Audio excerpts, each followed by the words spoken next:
In today's show, we're looking at the waiver wire, players to add, players to drop, deep leagues, category leagues, points leagues, short-term guys, all that stuff. Michael Bolton. Thanks, Josh. It's Michael Bolton here, and it's time for another episode of the Locked On Fantasy Basketball Podcast. Let's get to it. Let's get to it, indeed.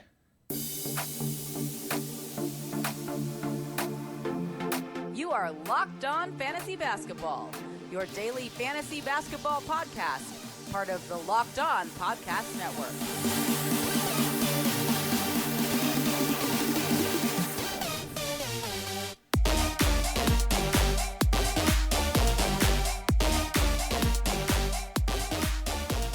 Hello and welcome to the Locked On Fantasy Basketball Podcast, brought to you by Basketball Monster. My name is Josh Lloyd and I am the lead fantasy analyst at basketballmonster.com and at Yahoo Sports Australia, and you can find me on Twitter as always at redrock_bball and on Instagram at Locked On Fantasy Basketball. As I said in this mini show, we're looking at the waiver wire. Let's not muck around, let's get straight into it. We start off by looking at guys who I think are a little bit under-rostered for 9 category leagues. Now, these aren't, spectacularly hot ads or anything along those lines.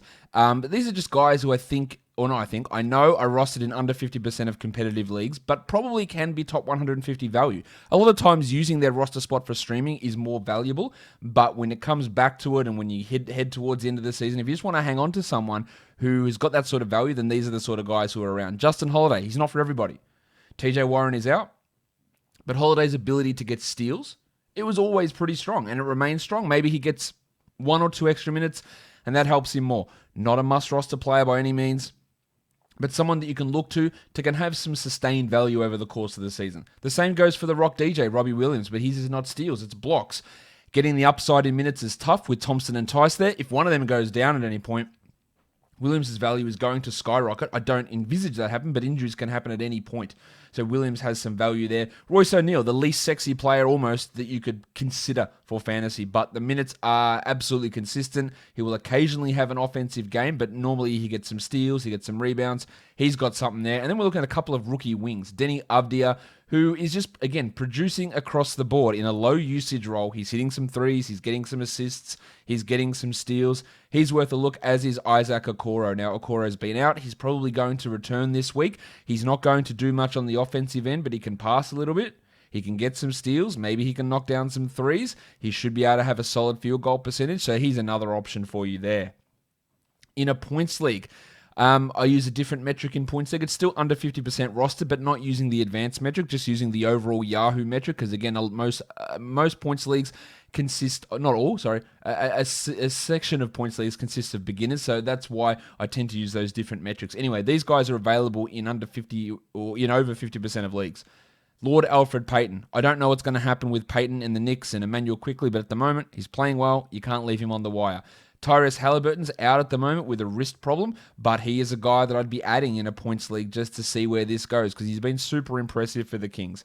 Isaac Okoro, I mentioned already, and then a couple of other names who have a bit of value in points leagues who could be available on your wire as long-term options. Rudy Gay and Josh the Hitman Hart. Again, not sexy, huge upside players, but guys who could fill in to be your 12th best player or maybe your 13th best player, and they are available in a lot of different spots.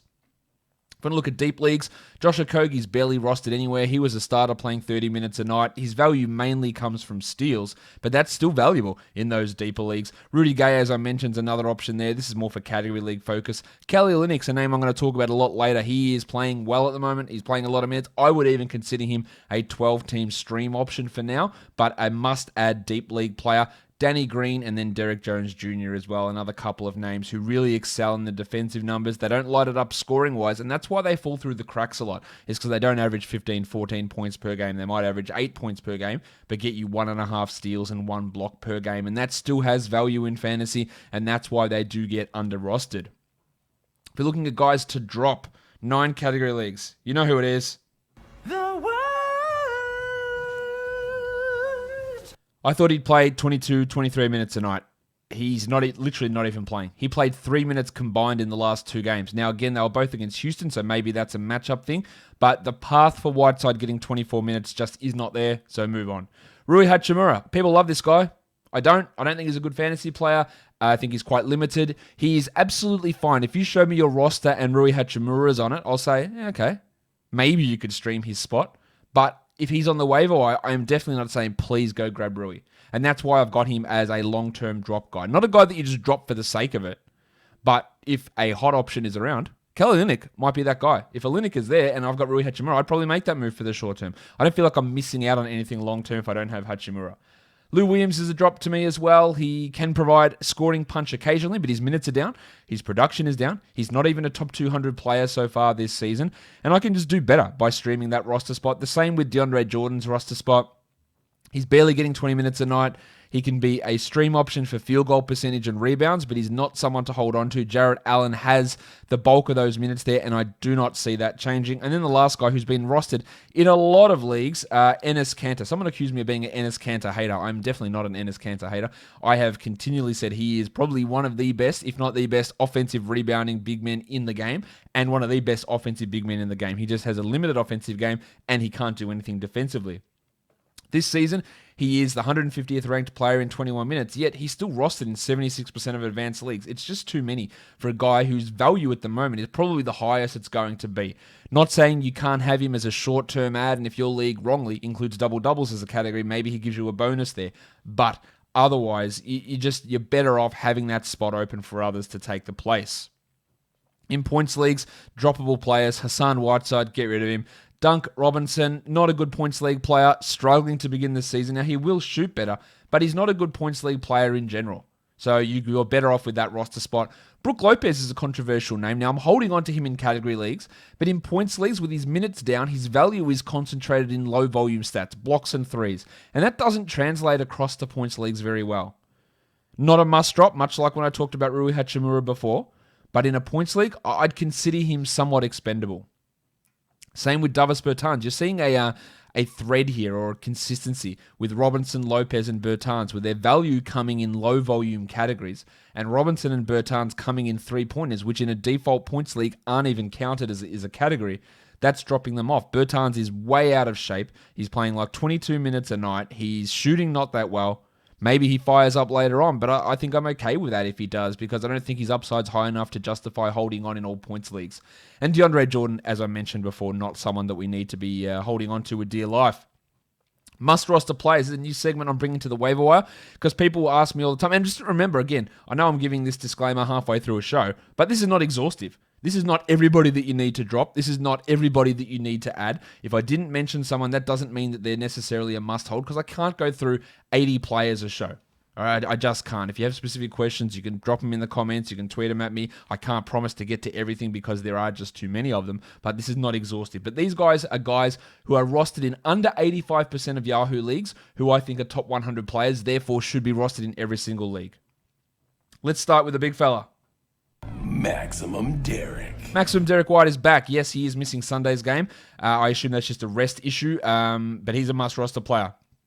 LaMelo Ball. He's actually good, guys. I had him as the number one player in the draft for a reason. I obviously still believe that. He's kicking Devontae Graham's ass. He is a must-roster in every single league. Darius Garland, surely everyone listening to this has him rostered, but if you don't, he's got to be. Larry Nance Jr., absolute must-roster player across all leagues with Kevin Love out. Maybe that changes, maybe it doesn't. The Wiki, Chris Boucher, another must-roster player. There'll be shit nights like against Philadelphia, but in general, they'll be pretty good. And he's outplaying Aaron Baines on the majority of nights for the Raptors. Some more must-rosters. And this stunned me. Why is Mike Conley rostered in under 85% of leagues? I don't know, but add him. Kyle Anderson, a must-roster player, killing it at the moment. And I think he probably remains starting over Justice Winslow when he returns. The big Ragu, Dante DiVincenzo, what the hell are we doing here? He's a must-roster top 100 player. Al Horford, seriously? Al Horford? Must-roster player. Keldon Johnson, he won't shoot as well as he currently is, but he is absolutely a must-roster player.